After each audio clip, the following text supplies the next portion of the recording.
So I quit my job, I went around the world, and very much like with a journal, it was just almost like finding myself. Like I jotted down a bunch of questions and really went introspective into what do I care about, what gives me energy, what kind of impact do I want to have on the world. Welcome to episode number 4 of Execs Who Run.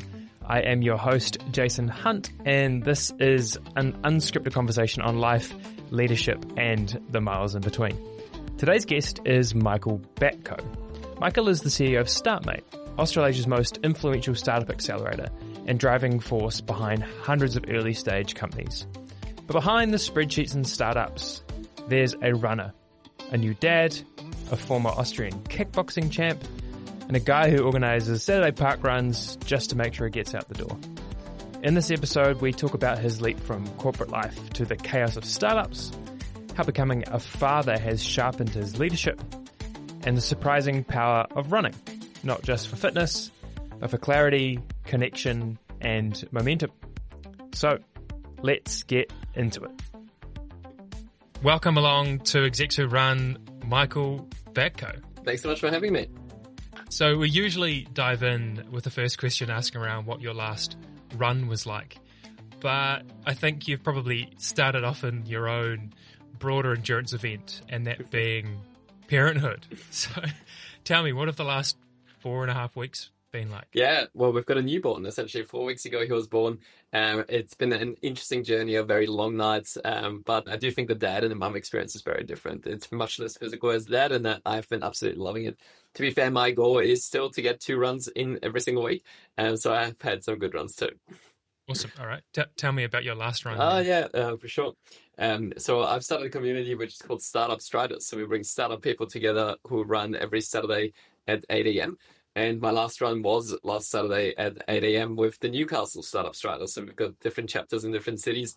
And we actually braved the beaches run, which is on the sand, beautiful, through the water itself. And it was actually very exhausting. My calves were burning the next day.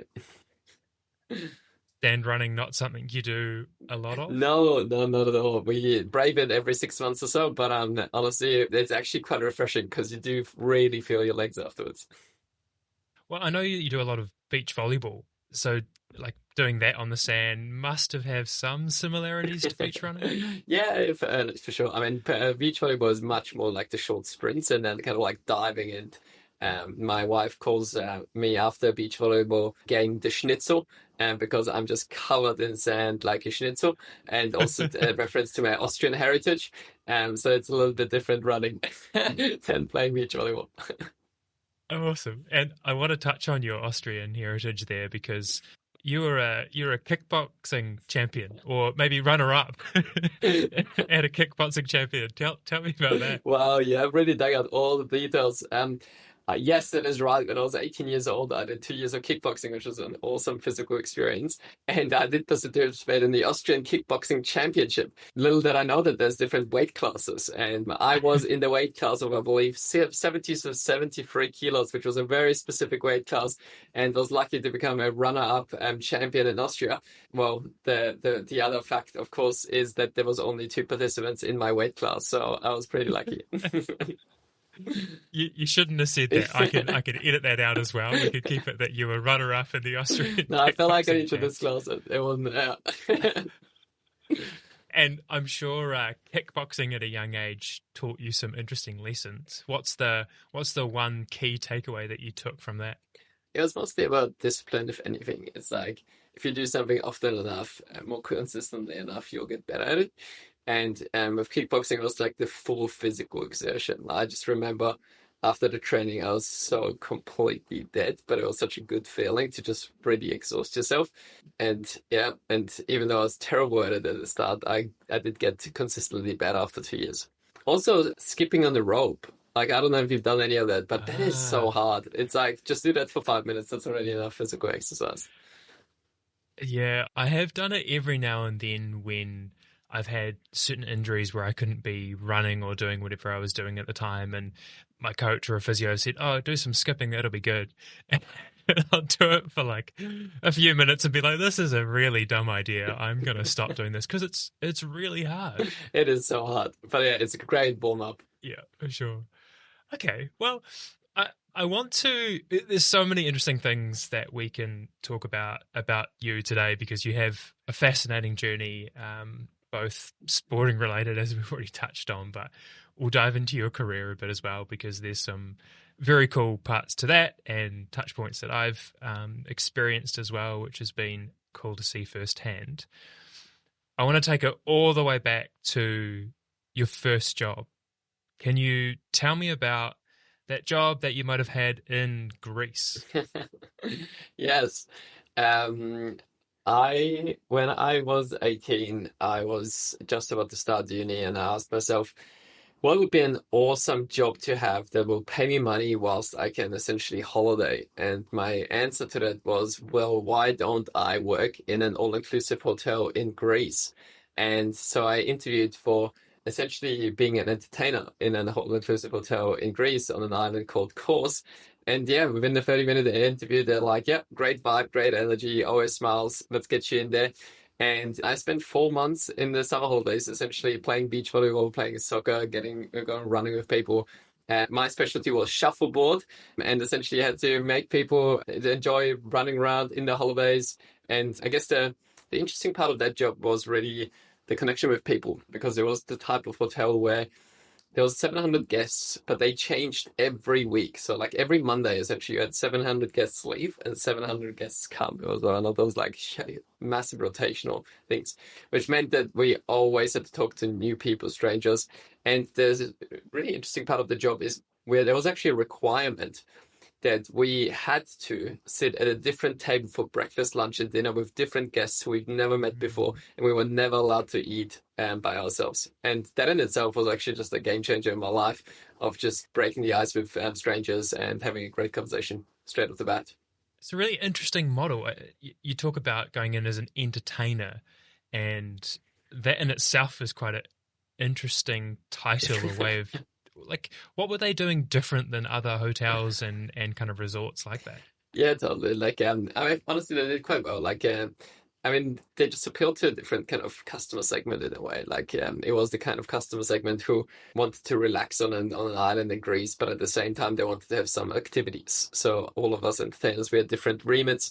Some of them were essentially there were people who were leading the windsurfing, and that's all they were doing. Others were doing the kids club. I was responsible for kind of the adults. So like to your point of like what was this like what did they do well? It was very much there. Almost like offering lots of activities so you don't get bored. I don't know about you, but I'm the type of person like if I sit on the beach for longer than 5 minutes without doing anything, I'm just like get antsy and I want to build whatever sandcastle or like read a book. Like I just can't sit still. So yeah. Yeah, I'm not really one for lying on a beach, not doing too much. I'm definitely an active relaxer, so I can see the appeal. And they didn't. There's so many stories of people going into a career like that. Maybe it's stacking shelves at a supermarket or working at a hotel, and they love the life and they love the career at retail or hospitality, and they get sucked in it and they do it for the next 30 years. I was, in fact, listening to the Between Two Beers podcast the other day with Greg Foran, the CEO of Air New Zealand, who was leading Walmart. That was essentially his story. Stacking boxes at the Woolworths, and then ended up running the biggest retailer on the planet. You didn't want to stick around yourself? Oh no, that was just so early in my career. Honestly, I loved it. It was such a great summer holiday, but it was actually very much like my first year of uni. Went back to uni, and if anything, I actually took my uni years quite seriously in with the angle of exploring lots and lots of different career paths. I actually almost loved the idea of trying lots of different things. So I didn't necessarily want to get stuck into one thing. And so what did you try? What was that kind of first jump Yeah. outside of university? Yeah, for sure. So honestly, it was actually even during university. I think in Australia, actually, there's too few students trying out career paths during university, and we only see kind of like the first job outside of uni like that. Whereas I really encourage students to actually try a couple of internships and so on. Like we run a student fellowship at Startmate, which is exactly designed for real life experiences. For me, actually, that was once I started my degree, it was an economics and management degree, and all of my friends essentially went into the big four accounting companies, and so essentially into finance. So for me as well, it was actually finance, and I got a job at American Express for a year. And that was really fun. But then once I knew P&Ls and balance sheets, I was like, all right, cool. I want to work with people again. So then I started working at the Big Four. I got an internship at PwC, actually in Ireland. And then I got a job at KPMG in Germany. And then I got another part-time job at PwC in Austria. And even that itself was actually really interesting to try different cultures, different countries, different companies, different company cultures.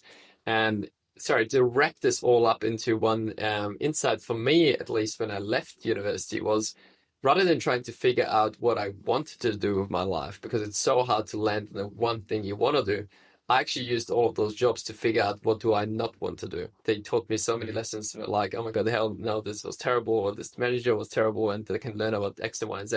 And it also like helps you figure out the process of elimination, what you don't like. It's so true. I think, and this is probably a line that you use a lot, given you're in the startup space, but you learn so much more from the failures, right, and the bad things and all that kind of stuff than you do from the good things. Because if you just follow the good things, and you don't see what else is out there, whereas the bad things you learn from. 100%, yeah. They stick with you so much longer. It's the scar tissue that you build, and you will never forget. Yeah, very, very good way to put it. You've always got the reminders of what you don't want to be doing again. So you spent some time in the corporate world and in many other places. Which was your favorite country that you're working in, or culture that you found most interesting? Um, they all were just so different. It was actually amazing doing it. The UK was very polite. Ireland was way more relaxed. Germany was actually very proper. Austria was kind of almost very laid back, but also strict at the same time.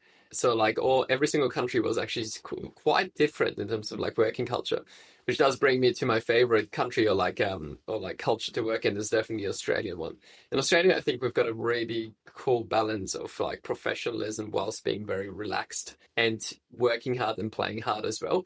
Whereas other cultures just work way too hard and they don't really have the kind of like the relaxed attitude about things. So I actually do think the Australian culture, working culture is amazing. That sounded like way more of a setup than I intended it to be to get to that. But tell me about that. Tell me about moving to Australia. So you tried all these different places in the corporate world. When and what kind of prompted the move to Australia? Yeah, for sure. So I had a couple of different jobs essentially in Europe, and I then was doing my master's. I met my, well, now 11 years later, wife, who is Australian, and she was very much the reason I moved to Australia. I got myself a working travel visa back then and literally moved to Australia in 2014 without a job lined up. I posted on a couple of Facebook groups, being like, hey, whoever's got a job, I really want to work in a bar. It was actually, for some reason, I really wanted to work in hospitality just to give it a go. And before I knew it, there's a longer story to it, but I essentially landed a job in a startup. And that was my first ever startup job. Wow. So you've gone from some of the biggest corporate institutions and, the consulting firms in the finance sector at American Express, and then landed in a startup. What was that like? Yeah, it was fascinating. Actually, I'll tell you the story here a little bit because it is quite interesting. Or like the contrast. I'll tell you the story and the contrast. The story itself was the one of I posted on the Facebook group who's got a job for me, and a friend of a friend connected me with a guy called Alexis. And Alexis was the founder of a startup called MadPaws, which is a two-people startup at the time, a marketplace for pet sitters. If you've got a dog or a cat and you're going on a holiday, you can find essentially a pet sitter on it. This is actually 10 years ago now. And he was just like, hey, I don't have a job for you, but we actually really need a soccer player.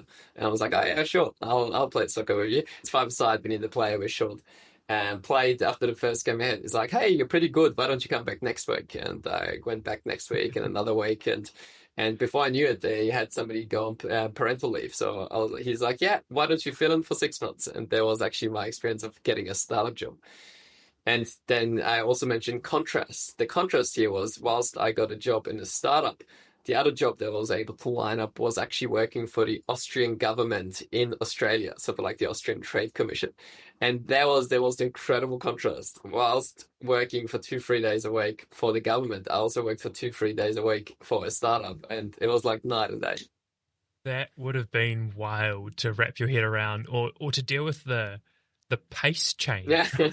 that was incredible. Half of your week would have been at a snail's pace, and half of your week faster than you could even imagine. Yeah, no, it was unbelievable. In the government job, I was, will say, quite literally getting emails, printing them out, doing written responses, typing them back in, and sending them back electronically. Whilst in a startup, it was like just wildly cold calling people, or like getting calls from pet sitters where the dogs ran away or ate chocolate, and firefighting. It was wild. I know that you're a super process guy and systems and productivity and whatnot. Did you figure out any way to increase the productivity or systems of the Austrian government? How efficient were you at printing out those No, emails? no, to be honest, like no, I wasn't able to even make a dent into the Austrian government's processes, but I was able to write my master thesis during it, which was a bad benefit. What was your master's thesis on? Just out of It interest. was actually a business management simulation gaming. I love games and I love Ah, psychology and the psychology behind how businesses behave and how you can actually teach people how to run a business through games. have you utilized that to date? I have to say the psychological principles behind it, yes, absolutely. Like there's so many Mhm. awesome ones around, right? The way you set up reward systems or the way you space out things. I love reading behavioral psychology and especially in group behavior and group decision making scenarios. It's actually really important how you frame things up and how you structure them. It's like it's the classic quote of like whatever incentives you set, that's the results you're gonna see. Yeah, certainly one I'm familiar with, and interesting, interesting example. And I might push you on one a little bit later for in your own career, but let's get to that because all right, so you've come to Australia, you've joined this startup, and you're also still working for the Austrian government at the same time. How does that startup go? What kind of eventuates from that for you? Yeah, I mean, I loved it. It was so fun working at MadPaws, and that's what the company was called. Was unbelievable. We were doing everything. It was like the three of us, just like doing marketing and development, sales, all of the above, and flying around to the dog lovers show and signing up people for wait lists and so on. It was so fun. I was there for 6 to 12 months and until I was hired by another startup.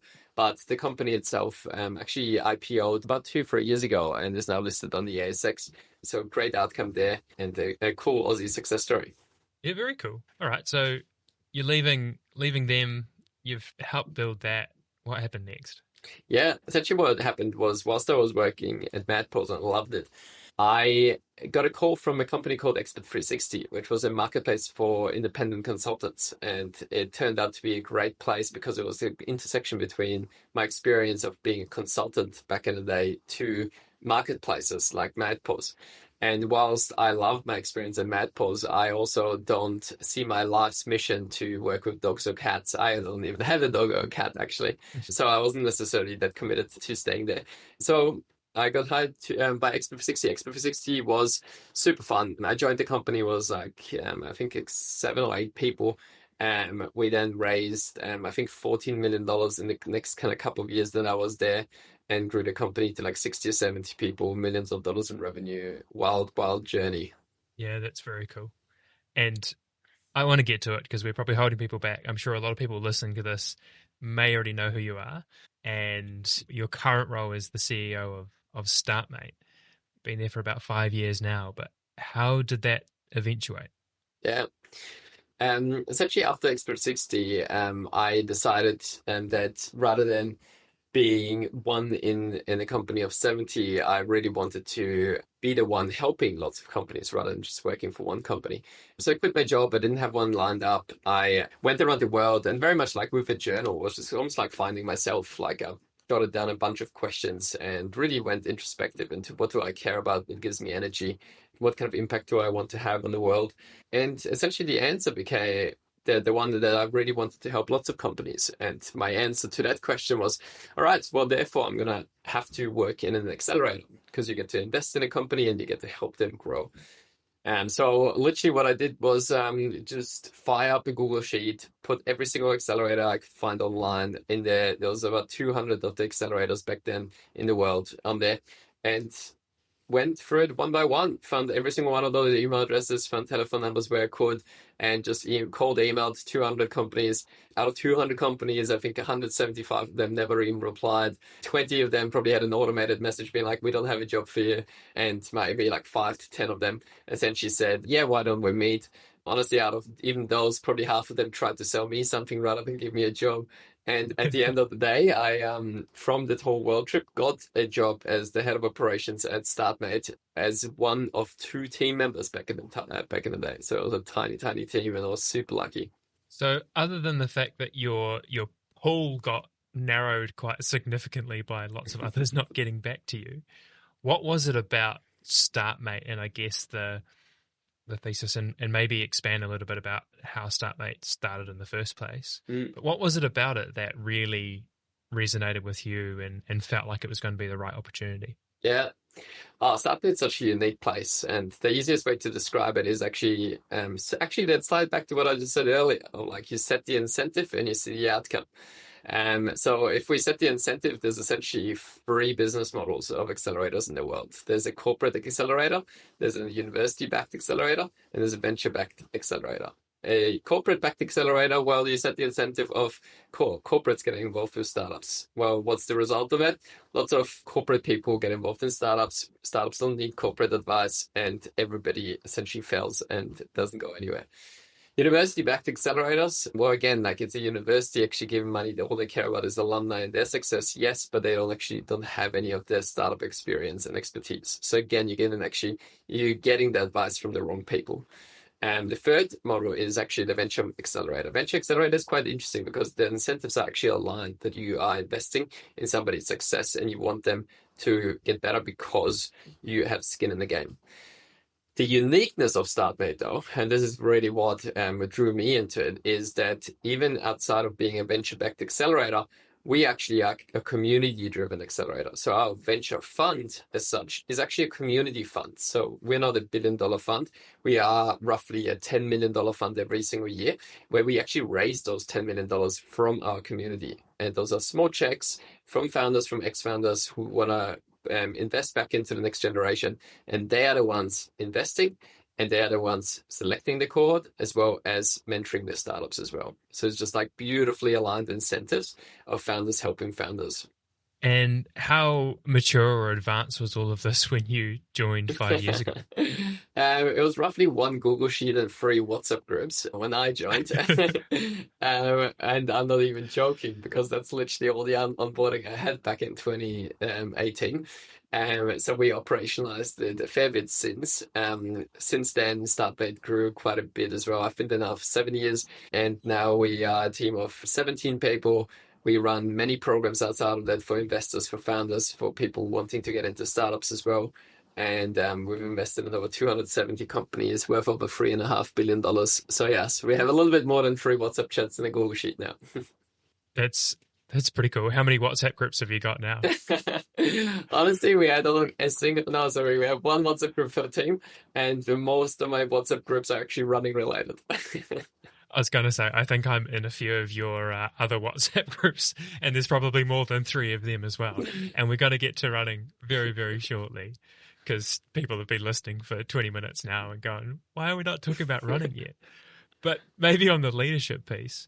So you join and there's not a lot of infrastructure, not a lot going on. You've worked in some of these kind of small startups and done a bit of growth in the past, but you were the one to build this business. So tell me a little bit about that journey as a leader, coming in, taking an idea and building it into what Startmate is today.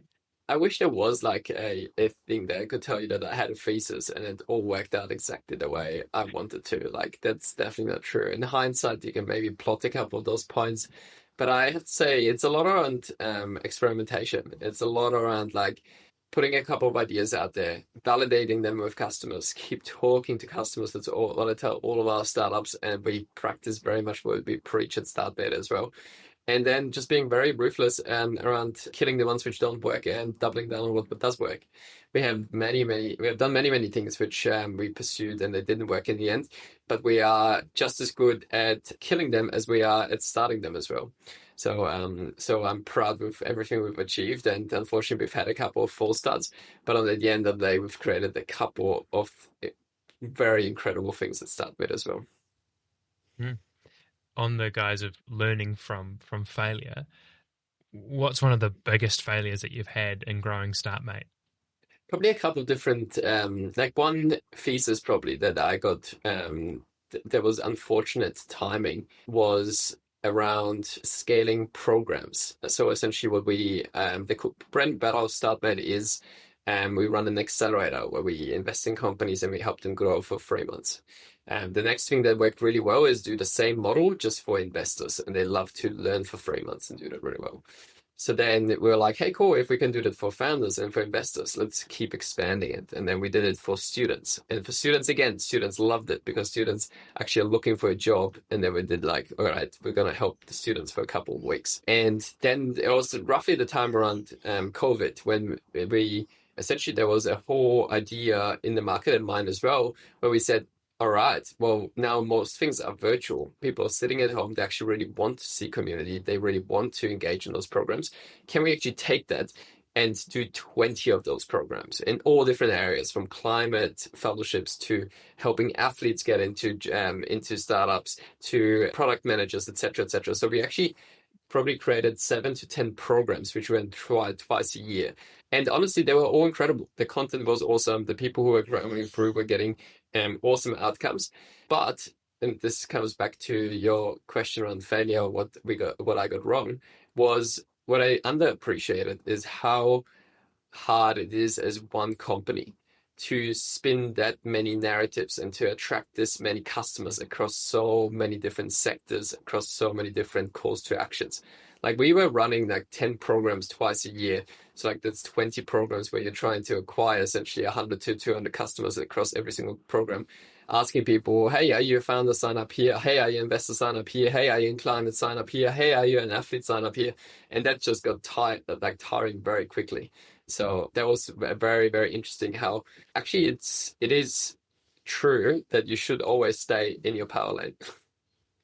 Yeah. And so what have you decided based on all of that is the key power lane? Obviously the nucleus of Startmate is that accelerator program. What else are you still keeping around that? And you're absolutely right. That's exactly it. So we peeled it all the way back again to founders and investors, because at the end of the day, that's what really matters. So this is actually the core itself. So essentially, everything we're building now helps people get onto the founder pathway, and then helps us surround investors around the founders. So essentially, it's always the founders at the core. And you can say that around all the programs that we previously ran as well, because we were helping people to hire talent or upskill talent, etc. But even that is like a secondary and a third, like a tertiary kind of narrative. Whereas actually, with the founder at the core, like what's the closest possible thing is that you help that founder by getting them mentorship and investment. Makes a lot of sense. I think a lot of businesses probably go through that change as well, right? They start up product lines or they start up different services, and eventually they go, God, this is not actually what we do. Oh let's man, let's so bring it back easy. to the core. Yeah. So easy to Yeah, get distracted, and also like to stay on those lanes for too long. for sure. All right. We've been talking for half an hour now, and we haven't at all talked about running. So you clearly have an athletic background. You were a kickboxing champion. You've played volleyball and beach volleyball for a fair chunk of your life. Tell me about when you started running. Pretty much COVID, to be honest. Like as soon as COVID hit, like it was so much harder to socialize with other people. So beach volleyball and football were actually the two things I loved previously, and then running just became my kind of like physical exertion, and I loved it. Like it was first I really got into just running my 5 kilometers, listening to a bit of music. But then what I've discovered now is it's the perfect time to listen to a podcast or two, and summarize my learnings off the back of it. That was a nice little plug that hopefully people are going to be listening to this podcast whilst they're running. Perfect. Thank you for that. Okay. Well, when you first got into running, like what was the most interesting thing that you found that you weren't expecting from running? I actually just love it that it's just such a good way to process your day or to plan your day ahead, but then also after like 10 or 15 minutes, just completely switch off. Like my mind first races and I go through so many different things. And then after maybe 15 minutes or so, like it's just so nice to almost like have a like almost quiet down your mind and start the day fresh. I do usually run in the mornings and I just like feel like I've already achieved so much once a run is done. Yeah. How often do you usually run? Like, what does your running routine usually look like? Yeah, so like previously I was probably running like 3 to 5 times a week. Now, since becoming dad 4 weeks ago, my goal is to run twice a week, and that is my conservative goal, which I never want to let go. So like ideally more than that, but I love my startup striders on a Saturday, and I try to do another run. Mm. Well, tell me about that. You've dropped one in there. Startup Striders.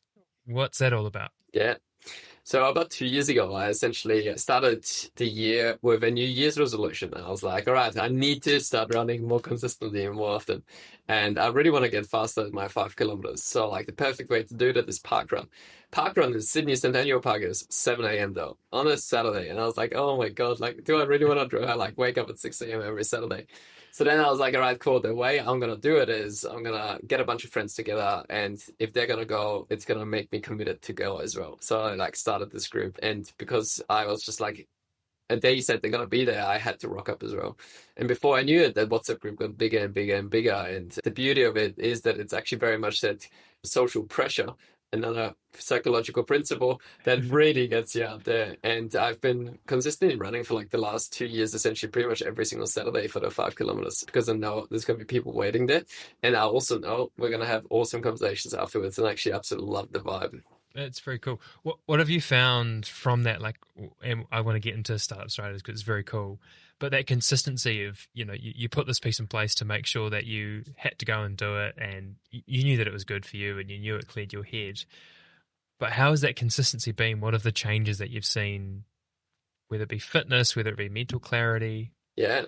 I mean, I love it for two reasons. Like, oh, sorry, like just to go back, what it is Startup Striders itself is essentially people in startups coming together on a Saturday morning across, I think it's 14 cities now across Australia and New Zealand.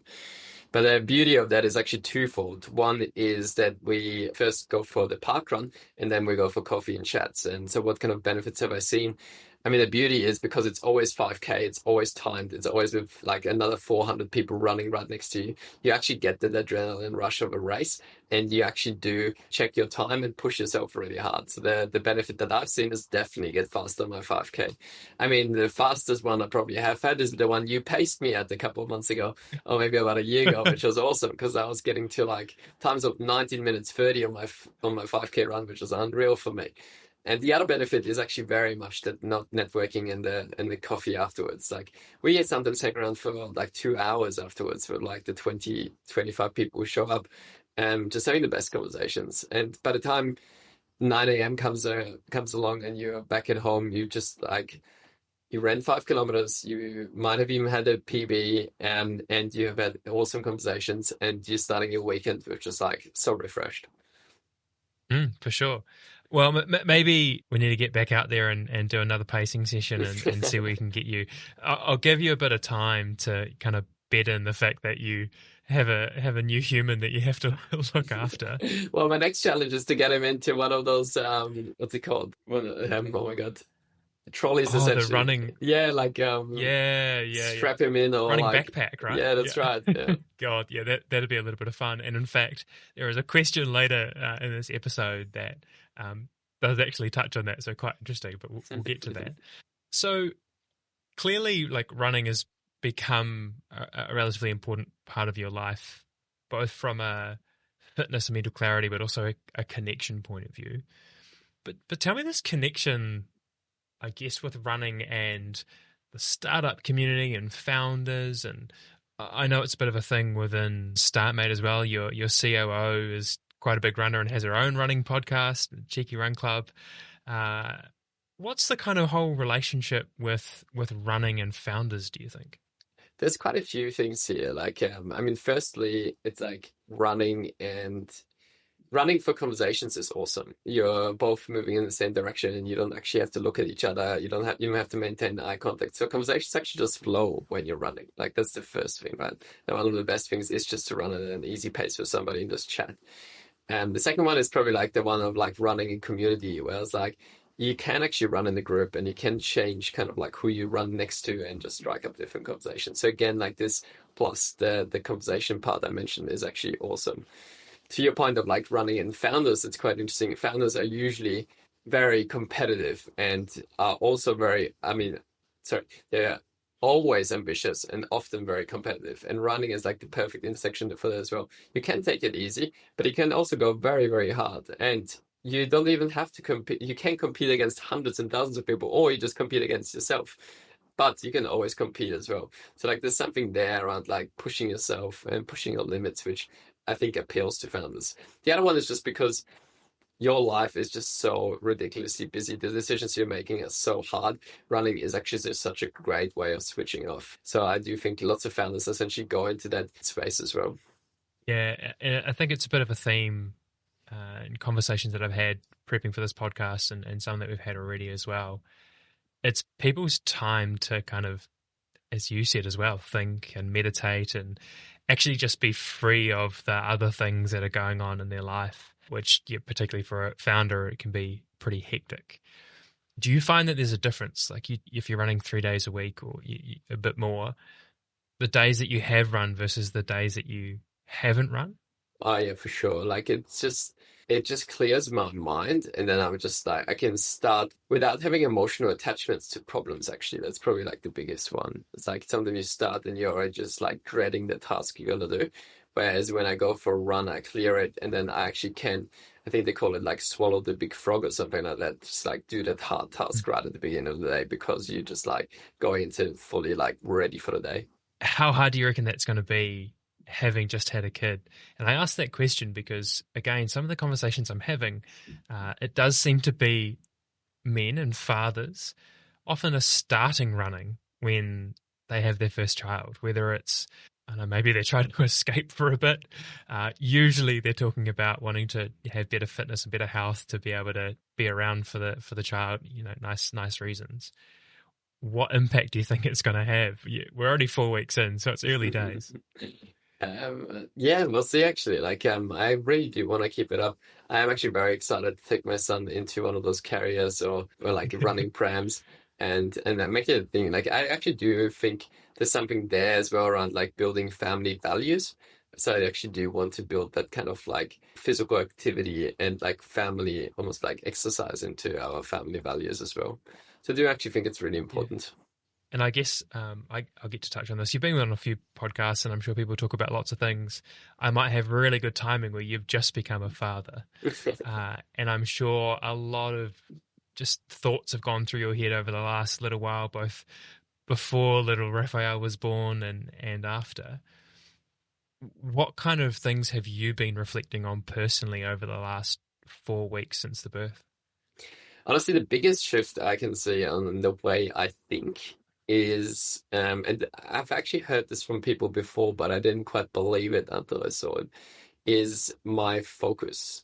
Where I was already before having a son, a very productive person. Like most people know me for my productivity, for having systems. I literally have run a productivity startup for 4 years essentially, and because I love helping people become more effective and efficient with their time. But now, since he was born, it's just a completely different mindset shift of reprioritizing what's important in life and focusing on the most important things and cutting out everything on the side. So maybe that is the strength of it, and the shadow of it is maybe that I've become much less patient with relationship bullshit and just cutting out all of the unnecessary things. And I definitely have seen it in the last 4 weeks. Just like when I get into work, I'm just like, all right, cool. Those are the three most important things. I'm gonna get them done, and then I want to spend time with him. And it actually is quite magical, what that means in terms of the way you interact and the way I decide to essentially go about my day. You think that's changed you as a leader at all, or may change you as a leader at all? I know, if you, I think you're on the point where getting focused on the things that are important. We should all do that, but and I'm not a father, so I haven't had that realization, but that's great. That can also then potentially lead to issues where you maybe miss some other things because you get a bit too focused. Yeah. Have you thought about how that might impact your work at Startmate? Yeah, for sure. Like, absolutely. So it's like, I do actually think actually has already, or it will change me as a leader. Like, it definitely has the positive of being much more focused, but also having the organization much more focused. Like, now I also appreciate the tools that I have at my disposal as a CEO to really focus the company, such as setting the strategy, being crystal clear, but also setting the right goals for every single person. And just, it's almost like that's the only conversation I'm having with my team now. It's just like that one goal that they set themselves. I only keep chatting. I almost only talk to them about that one thing, rather than all the other things outside of it. But to your point of like the shadow, or like the other side of like what will essentially miss is probably that serendipity a little bit. Previously, it was just like so easy. You sign up for an evening event here, go to that meet up with somebody for 30 minutes there, just because it might lead to an interesting outcome. And those conversations are amazing. And I always did them in my 20s as well. And they led to really cool opportunities. Unfortunately, it's only the 1 in 100, which actually is an incredible opportunity, but it's worth it when they come around. I mean, that is definitely the shadow that like I probably will not dedicate as much time as I used to, and will be much more considered around like what I do give my time to. So yeah, that's probably like the negative here. That makes sense. Do you think that running will become more or less important for you now? Probably actually equally important, just because I have already placed a lot of value on it in the past, and I actually still place a lot of value on it. So if anything, it's one of the constants in my life. Like whatever happens, whatever life throws at me, that's actually the constant I want to maintain. Yeah. Yeah, that's cool. Well, I'm conscious of our time, so I'm going to get into some of the kind of wrap up pieces because you have to go be a good father and help out your wife with the new little one. One of the topics that we get into is advice. And usually I go for your top piece of advice for life, your top piece of advice for leadership, and your top piece of advice for running. I want to throw in a fourth one for you, uh, given who our potential audience are. I also want you to add your top piece of advice for founders and startups. All right, love it. Well, let's go the other way around then. Let's actually start with that one, if that's okay. Um, Sure. yeah, so top piece about advice for founders and startups is always the same one. I am a broken record on that one. Talk to customers. Like, talking to customers will help you figure out, are you building the right thing, and are you selling to the right people? So essentially it helps you with product and development, and it helps you with marketing and sales at the same time. There's nothing that is more important than that. So life advice itself, and this is also was lesson number one of the productivity startup that I had for 4 years, is the one where so many people were asking about productivity tips and like all of those tools and inbox tricks and hacks and so on. And after 5 weeks of giving them all my tips and tricks, I asked them, what was the one most important learning that you got from me? And it was 8 out of 10 times, people were like, I just loved week 2 out of the 5. And week 2 out of 5 was the week where I essentially told people, spend time with the people who love you and make time for them. And it is very much your family and your best friends, and setting up annual calls, setting up WhatsApp channels with each other to share experiences and pictures, and calling essentially your parents, for example, once a week or something like that. Like it was fascinating how consistent that always was. So my top life advice is, life gets busy, so spend time with make sure you have allocated time and spend time with the people who love you. That was life advice. Second one was Leadership advice. leadership advice. Leadership advice is probably the one around culture, and the culture you build in the company is what you allow in the company. And it's just so important as a leader, as a CEO, to keep on top of calling out bad behavior. If you see even a tiny little shred of bad behavior, you need to be right on top of it, because the more you allow it, the more it will happen, the more it fosters it. And the longer you leave it, the harder it becomes at addressing it. Even if it's just a comment in passing, even if it is just a tone of voice of somebody saying something, just call it out and have the conversation sooner rather than later, because it is so much easier, but also it just fosters the right culture. It's very important. They're hard conversations to have sometimes, right? As a Super. leader. Yeah. Super. That's why you often just leave them for way too long, and then they become even harder. Yeah. And the final one All is right. running. Last piece. Yes. Running. Yeah. Running. Running advice. What running advice do I have? Especially for people who don't run much, it's one of those things where I would just get out there and start with a super short run. I think way too many people put way too much pressure on themselves to run really long distances or go way too fast. But essentially, find a pace that works for you, where you're almost not out of breath, and listen to your favorite music or a podcast and make it enjoyable for yourself. It's way more important to do it than to do it for a long time or very fast. Or go and join an awesome community like Startup Striders and go jogging with cool people, right? Even better. I'll give you the plug there anyway. All right, so the final little piece that we have, and I realized the other day I was listening to a podcast while I was running, and I was listening to one of Simon Bartlett's Diary of the CEO. I realized that I've totally just stolen the segment from his podcast without realizing, where I get every guest to leave a question for the next guest. Clearly, it was a good idea. And I think it's perfect that you are the guest that receives this question. So, previous episode, and if the listeners haven't listened to it, go have a listen. Talk to Robert Fowler, who is a joggler. So he juggles whilst running. And I give that context because his question was, if you're in a race, or maybe even if you're just out training around Centennial Park or wherever you run, would you rather be passed by someone pushing a pram or someone joggling? Yeah. Honestly, my answer would be somebody juggling just for the novelty of it. Being like, wow, that probably made my day.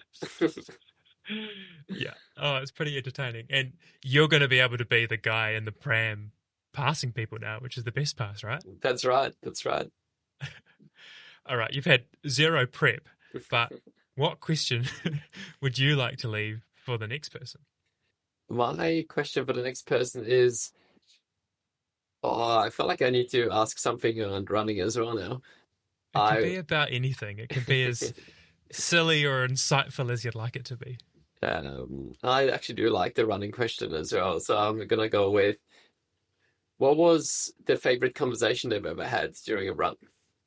I like it. This ties back to your conversations and community aspect of running. So that's a great question to ask. Well, thank you very much for your time today, Batko. It's really great to be able to have you on, and really, really do appreciate it, given you're a busy man anyway, made even busier by the fact that you've just had a little one. So it's been really, really great to get your insights. I'm sure people will want to follow your journey. You put a lot of your content out there for the world to see. Quite an interesting blog of late about the new Batko operating system for how to deal with a child. If you haven't read it, go have a read. What is the best way for people to kind of stay in touch with what's going on in your world? Yeah, absolutely. So the best way is probably LinkedIn. Just add me, Michael Batko. And if you want to read my content, it's batko.substack.com. I'm sure there'll be people that will jump on because it's pretty interesting stuff. It's cool. It's cool. Well, again, thank you very much for coming on. It's been a real pleasure. Thanks so much for having me. That was Michael Batko, founder, father, runner, and leader who's built his life around focused energy and community. It really struck me his clarity, whether he's deciding to build something, let go of something, what he's giving his time to. He's very intentional, and I think that's something that we can all take into our work or our running or our lives in general. If you want to keep following along on what Michael's doing and how he thinks about things, you'll be able to find him on LinkedIn, posts pretty regularly, or batko.substack.com. If you enjoyed this episode, please share it with someone who you think would like it, or appreciate the fresh perspective on leadership. And if you haven't already, please hit the follow button. There are far more episodes to come, and I'm really enjoying creating these for you. So again, if you have any feedback, please do get in touch. I would love to take it on board. Anyway, thanks for tuning in. Get out running, and I will see you next time.